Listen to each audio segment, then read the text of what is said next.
اس امت کی مائیں ہیں. کیا ہیں؟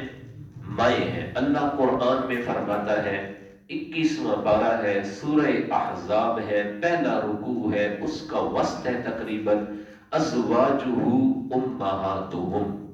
اللہ فرماتے ہیں میرے پیغمبر کی ازواج یعنی بیویاں ایمان والوں کی کیا ہیں؟ مائیں ہیں.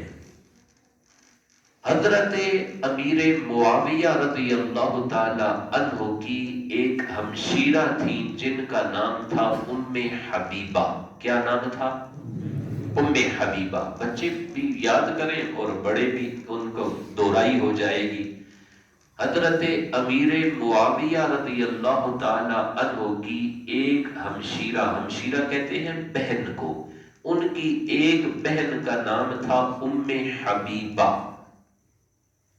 ان کا نکاح ہوا تھا حضور صلی اللہ علیہ وسلم سے. اب حضور صلی اللہ علیہ وسلم سے ان کا نکاح ہو گیا تو حضور کی بیوی بنی ہے. تو اللہ کا قرآن کہتا ہے جو میرے پیغمبر کی بیوی ہے وہ ایمان والوں کی کیا ہے؟ مائیں ہیں.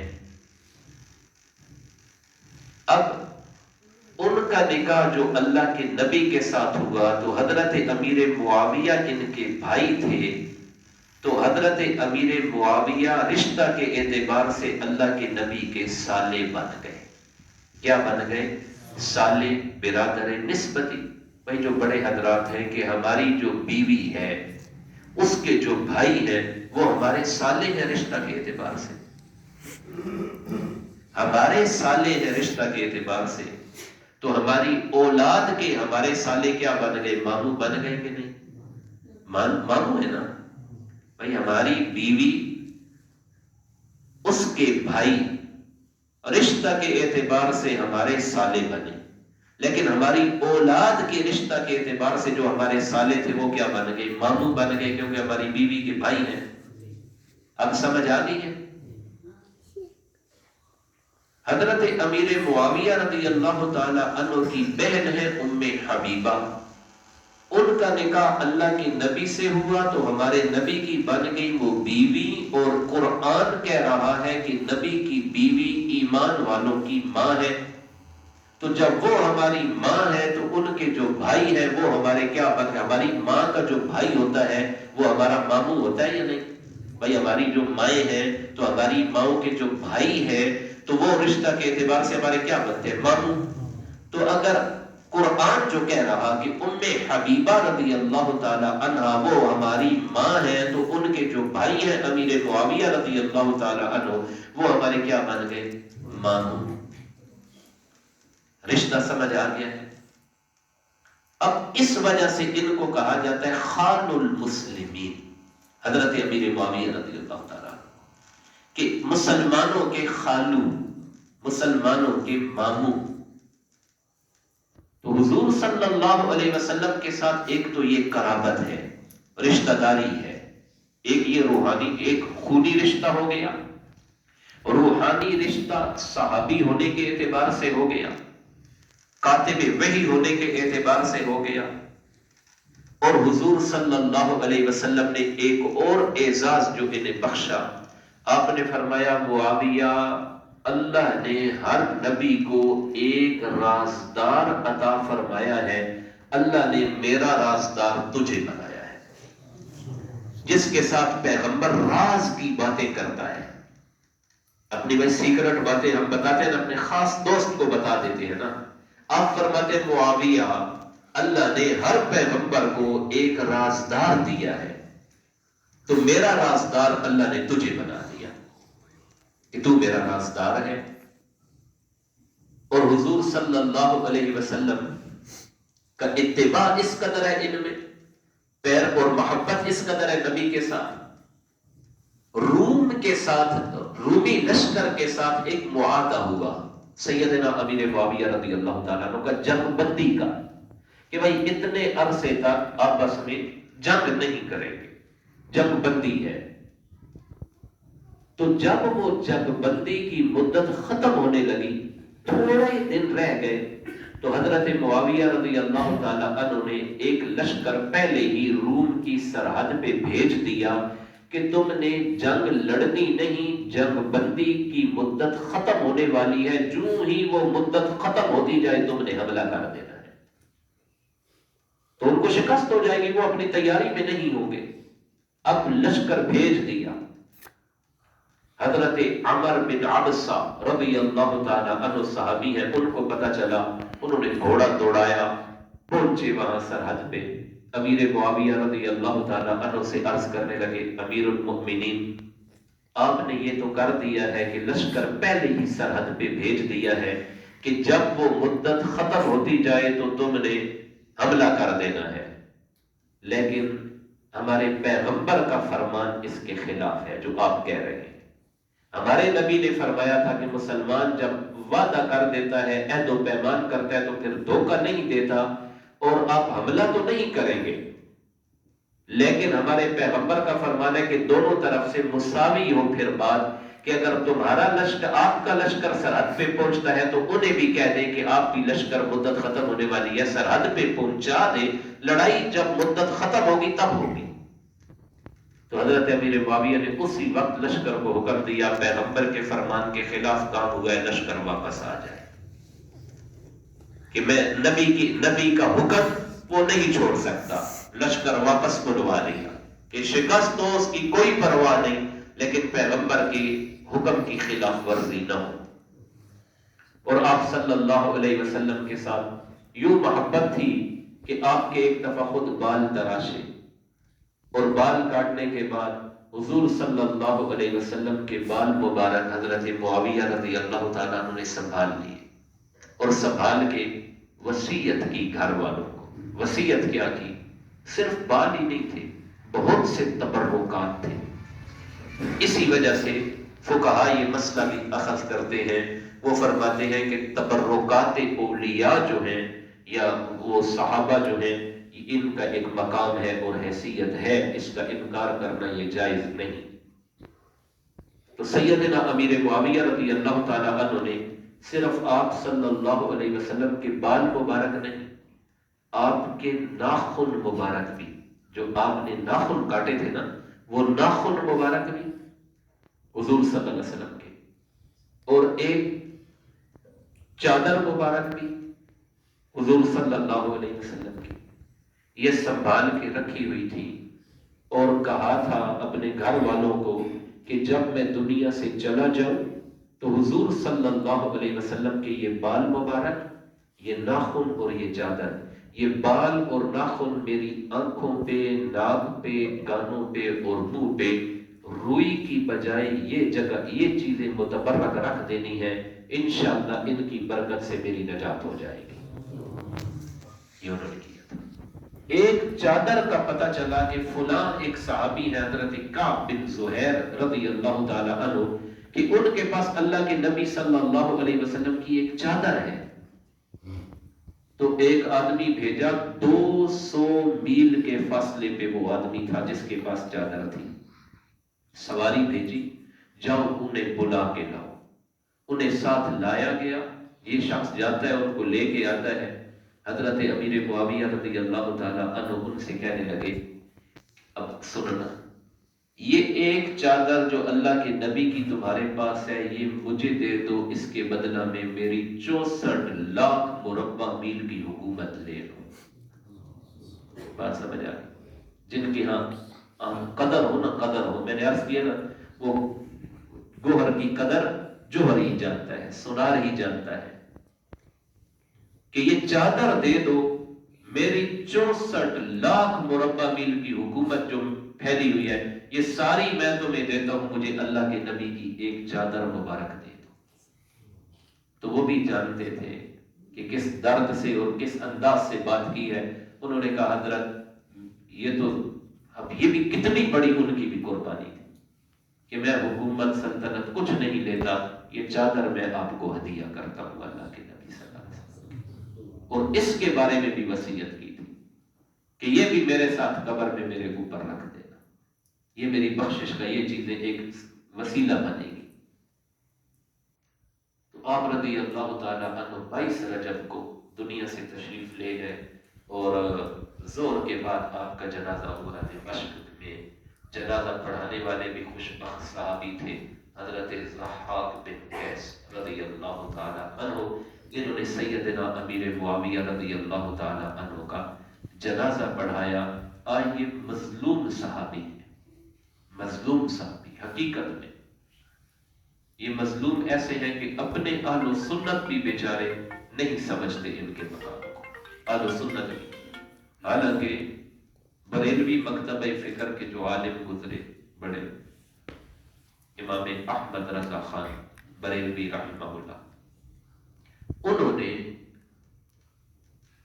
امیر معاویہ رضی اللہ تعالی عنہ کے بارے میں لکھا، احکام شریعت ان کی ایک کتاب ہے، اس میں لکھا کہ جو شخص سیدنا امیر معاویہ رضی اللہ تعالی عنہ پہ طعن کرتا ہے، طعن و تشنیع کا نشانہ انہیں بناتا ہے کہ وہ ایسے تھے ایسے تھے، وہ جہنمی کتوں میں سے ایک کتا ہے، اس کے پیچھے نماز پڑھنا بھی جائز نہیں ہے۔ یہ میں امام احمد رضا بریلوی، جو بریلوی مکتبہ فکر کے ان کا عرض کر رہا ہوں کہ ایسے کے پیچھے نماز بھی جائز نہیں، کہ وہ صحابی رسول تھے۔ اب سوال کیا گیا عبداللہ بن مبارک سے، جن کا میں عرض کر رہا تھا، کہ ان سے پوچھا کہ عمر بن عبدالعزیز افضل یا سیدنا امیر معاویہ؟ اب امیر معاویہ رضی اللہ تعالیٰ عنہ صحابی ہیں، عمر بن عبدالعزیز تابعی ہیں، تو عبداللہ بن مبارک رحمہ اللہ نے کیا جواب دیا؟ انہوں نے فرمایا ہم اولیاء کے نام تو لیتے ہیں اور دوسروں پہ فتویٰ بھی لگاتے ہیں کہ فلاں اولیاء کو نہیں مانتا، لیکن اولیاء کی تعلیمات کو ہم نہیں دیکھتے۔ عبداللہ بن مبارک رحمہ اللہ سے پوچھا گیا سیدنا امیر معاویہ افضل ہیں یا عمر بن عبدالعزیز رحمہ اللہ وہ افضل ہیں؟ اب دو آدمیوں کی بات ہوئی، جواب سنے عبداللہ بن مبارک رحمہ اللہ کا، وہ فرما رہے ہیں اگر ترازو کے ایک پلڑے میں عمر بن عبدالعزیز رحمہ اللہ کو رکھ دیا جائے اور دوسرے ترازو کے پلڑے میں امیر معاویہ کو نہیں، ان کے گھوڑے کو نہیں، ان کے گھوڑے کے ناک کے نتھنے میں، الفاظ میرے ذرا کان کھول کے سنیں، ترازو کے ایک پلڑے میں عمر بن عبدالعزیز کو رکھ دیا جائے اور ترازو کے دوسرے پلڑے میں سیدنا امیر معاویہ رضی اللہ تعالی عنہ کے گھوڑے کے ناک کے نتھنے میں، اس گھوڑے کے ناک کے نتھنے میں جو اللہ کے نبی کی معیت میں نکلے تھے جہاد کے لیے، گھوڑے کے ناک کے نتھنے میں پہنچنے والی مٹی کے ذرات رکھ دیے جائیں تو عمر بن عبدالعزیز ان مٹی کے ذرات کا بھی مقابلہ نہیں کر سکتے۔ بات سمجھ آئے؟ صحابی کا کیا مقام ہے؟ ہمارے پیغمبر ایسے تو نہیں اصحابی کالنجوم، یہ تو ستاروں کی طرح ہے، ستاروں کی طرح، تو ستارے تو چمکتے ہیں، جیسے میں نے عرض کیا نا مراتب میں فرق ہے، ستاروں کو بھی دیکھ لے، کسی کی چمک زیادہ کسی کی کم، ستارے اسی طرح ہیں، صحابہ میں بھی کسی کا مقام اونچا کسی کا کم، لیکن ہیں سب کے سب جنتی۔ تو سیدنا امیر معاویہ رضی اللہ تعالی عنہ کی یہ وفات کا مہینہ ہے، اس میں یہ اچھا کیا انہوں نے ایک چھوٹا سا یہ درس کی صورت میں یہ رکھ دیا کہ اور نہیں تو کم از کم دیکھیں جب تذکرہ ہوتا ہے نا تو پھر چرچا ہوتا ہے ان کا، جب ذکر ہی نہیں ہوتا، بات ہی نہ ہو تو ٹہی میں نام، اب الحمدللہ لوگوں کو شعور آتا جا رہا ہے، صحابہ کے ناموں پہ اولاد کے نام رکھتے ہیں، تو ٹہی میں پہلے نام پوچھتے ہیں لوگ تو میں صحابہ کے ناموں پہ بتاتا ہوں، صحابیات کے ناموں پہ، کہ یہ عام ہو نا نام۔ آج سے چند دہائیاں پہلے آپ دیکھ لیں، آپ اپنے علاقے میں بھی دیکھ لیں، لوگوں کے عجیب عجیب نام ہوتے تھے، لیکن آنے والی نسل کا آپ الحمدللہ پوچھیں گے کوئی علی، عمر، عثمان، طلحہ، زبیر، معاویہ، ایسے پیارے پیارے نام اب آنا شروع ہو گئے۔ تو میں نام بتاتا تھا بھائی یہ نام رکھو یہ نام رکھو، تو کٹر اہل سنت والجماعت کا ایک گھر، تو ان کا بیٹا پیدا ہوا تو انہوں نے نام رکھا علی معاویہ، یہ نام رکھا، میں اہل سنت کی بات عرض کر رہا ہوں، علی معاویہ۔ تو انہیں ان کے ایک رشتہ دار نے ہی وہ بھی کٹر اہل سنت ہے، اس نے کہا کہ یہ کیوں نام رکھ دیا علی معاویہ، یہ تو پوری زندگی بچے آپس میں یہ لڑتا ہی رہے گا، یہ کیوں نام رکھنا آسان؟ دیکھو ہمارے دماغ کے اندر جو بھوسا ڈالا گیا، یہ نام تبدیل کرو، علی نام صرف رکھو، ساتھ دوسرا ہٹا دو۔ ہمارے اور کتنے لوگ بیچارے لوگوں کی سن کے اس طرح وہ کر کے ہو جاتے ہیں، فلاں نام ہٹا دو، فلاں نام ہٹا دو۔ تو یہ کیوں؟ وجہ اس کی کیا ہے؟ وجہ یہ ہے کہ ہم بتاتے کوئی نہیں، اسی بھی ٹکرے نا صاحب دے کر بس جیسا ماحول ہو ویسی بات کی، کھایا پیا اور اللہ اللہ خیر صلاح، نہ لوگوں کو حرام بتایا، نہ حلال بتایا، نہ کوئی صحیح بات بتائی، جیسا دیس ویسا بیس کر کے اور چل بھائی اللہ اللہ خیر صلاح۔ جب یہ چیزیں پہنچتی رہے گی، صحابہ کا کیا مقام، ان کی کیا عظمت، انشاءاللہ آنے والی نسل، آخری بات میں عرض کرتا ہوں، وہی ہوگی جیسے سکول کے ایک استاذ نے پوچھا تھا بچوں سے بڑے ہو کے کیا بنو گے؟ کسی نے کہا عمران خان، اور کسی نے کہا نواز شریف، اور کسی نے کہا یوسف رضا گیلانی، اور کسی نے کہا زرداری، اور کسی نے کہا ڈاکٹر عبد القدیر خان، اور ایک بچہ بولا نہیں۔ استاد نے کہا تو بھی تو بول، تو بڑا ہو کے کیا بنے گا؟ تو اس نے کہا میں نبی کا صحابی بنوں گا۔ اب استاد حیران، طلباء حیران۔ استاد نے کہا بیٹا ادھر آ، یہ تو کوئی کیا کہہ رہا، کوئی کیا کہہ رہا، تو نے یہ کیوں کہا نبی کا صحابی، اور تو اب بن بھی نہیں سکتا، وہ تو زمانہ گزر گیا۔ تو وہ بچہ کہنے لگا استاد جی مجھے نہیں پتا بن سکتا ہوں یا نہیں بن سکتا، میری ماں روزانہ رات کو مجھے نبی کے کسی ایک صحابی کا قصہ سناتی ہے، تو ان کی محبت میرے دل میں بیٹھی کہ میں بھی نبی کا ویسا ہی یار بنوں جیسے وہ صحابہ بنے تھے۔ اب بچے کو تو نہیں خبر، یہ تب ہوگا جب یہ ہوگا کام، جب تذکرے ہوں گے، گھروں میں ہوں گے، ادھر ہوں گے، تب یہ چیز آئے گی۔ اللہ جل شانہ سب کی اولادوں کو صحابہ کرام اہل بیت اطہار کی محبت نصیب فرمائے، ان کا اتباع نصیب فرمائے۔ دعا فرمائے۔ یا رب لک الحمد کما ینبغی لجلال وجهک وعظیم سلطانک، اللہم صلی علی محمد وانزلہ المقعد المقرب عندک یوم القیامہ، ربنا آتنا فی الدنیا حسنۃ وفی الآخرۃ حسنۃ وقنا عذاب النار، اللہم وفقنا لما تحب وترضى، اللہم وفقنا لما تحب وترضى۔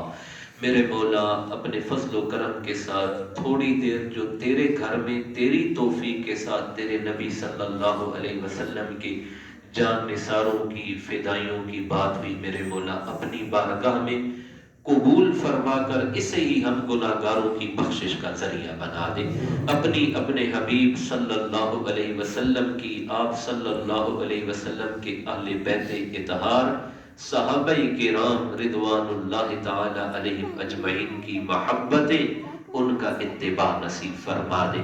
یا اللہ اس مسجد کو، مدرسہ کو دن دگنی رات چگنی ترقی عطا فرما دے۔ جو بچے پڑھ رہے ہیں میرے مولا انہیں اپنے پاک کلام کی دولت سمیٹنے کی توفیق عطا فرما دے، پھر اس پیغام کو جہاں بھر میں پھیلانے کی توفیق عطا فرما دے۔ مولانا قاری الطاف الرحمن صاحب اور بھی جو بیمار ہیں یا اللہ ان سب کو صحت کاملہ عطا فرما دے۔ ہماری جسمانی بیماریوں کے ساتھ ہماری روح کی بیماریاں یا اللہ غیبت ہے، چغلی ہے، جھوٹ ہے، دغا بازیاں ہیں، بد نظری ہے، تمام بیماریوں سے ہمیں شفاء کلی نصیب فرما دے۔ جو شیطانی امراض ہیں یا اللہ سحر ہے، جنات ہیں یا اللہ ان تمام امراض سے بھی جملہ اہل ایمان کی حفاظت فرما دے۔ یا اللہ ہماری دین و دنیا کی تمام جائز حاجات کو اپنے خزانوں سے پورا فرما دے، لوگوں کی محتاجیوں سے محفوظ فرما کر اپنے دروازے کا ہر ایک کو منگتا اور بھکاری بنا دے۔ اپنے حبیب صلی اللہ علیہ وسلم کا، آپ کے صحابہ کرام کا پھریرا جہاں بھر میں لہرانے کی توفیق عطا فرما دے۔ یا اللہ ہماری خطاؤں سے درگزر فرما کر باران رحمت کا نزول فرما دے۔ اللہم اسقنا غیثا مغیثا مریا مريعا نافعا غیر ضار عاجلا غیر آجل ربنا تقبل منا انك انت السميع العليم وتب علينا انك انت التواب الرحيم صلى الله تعالى على خير خلقه محمد وعلى آله واصحابه اجمعين برحمتك يا ارحم الراحمين۔ ایک اعلان بھی سن کے بھائی 21 تاریخ انشاءاللہ 21 مارچ مصطفیٰ آباد اسنا مدرسہ میں آپ تٹے ہی نا لیکن ٹئی تو اگے 3 کلومیٹر اگے مین روڈ تے مدرسہ مصطفیٰ آباد اسے سالانہ پروگرام ہونا پیا جسے اٹک تو قاضی ارشد الحسینی صاحب دامت برکاتہم، ڈیرہ اسماعیل خان تو مفتی عبد الواحد قریشی صاحب دامت برکاتہم، فاروق معاویہ صاحب غازی فاروق معاویہ صاحب نعت خان، سید عزیز الرحمن شاہ صاحب نعت خان تے تلاوت واسطے گجراں والا تو قاری حماد انور نفیسی صاحب ان حضرات آنے پہ 21 مارچ بروز اتوار مصطفیٰ آباد ٹئی تو اگے 3 کلومیٹر اگے مین روڈ تے مدرسہ 1 بجے تو اثر تک انشاءاللہ پروگرام ہو سی، زور تو اثر تک حضرات کوشش پر میں شرکت